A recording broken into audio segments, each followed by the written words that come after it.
ప్రజాస్వామ్యంలో ఓటు హక్కు ఎంతో కీలకమని ఎస్ఐఆర్ కార్యక్రమంపై బూత్ స్థాయి నాయకులు ఏజెంట్లు అప్రమత్తంగా ఉండి అర్హులైన ప్రతి ఒక్కరికీ ఓటు హక్కు కల్పించేలా పనిచేయాలని బీఆర్ఎస్ పార్టీ వేములవాడ నియోజకవర్గ ఇన్ఛార్జి చెల్మెడ లక్ష్మీనరసింహారావు సూచించారు. వేములవాడ పట్టణంలోని 1వ వార్డు నుంచి 7వ వార్డు వరకు గల పోలింగ్ బూత్ ఏజెంట్లు బూత్ కమిటీ సభ్యులతో శుక్రవారం నిర్వహించిన ప్రత్యేక సమావేశంలో ఆయన మాట్లాడారు.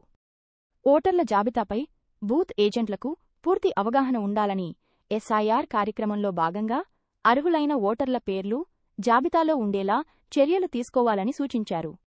బూత్ స్థాయి అధికారులతో సమన్వయం చేసుకుంటూ కార్యక్రమాన్ని సమర్థవంతంగా నిర్వహించాలని ఆయన తెలిపారు. ఈ సమావేశంలో బీఆర్ఎస్ పార్టీ పట్టణ సీనియర్ నాయకులు, మాజీ కౌన్సిలర్లు, వార్డు సభ్యులు, నాయకులు, కార్యకర్తలు తదితరులు పాల్గొన్నారు.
అవస్థ పెడుతున్నారు భయపడేది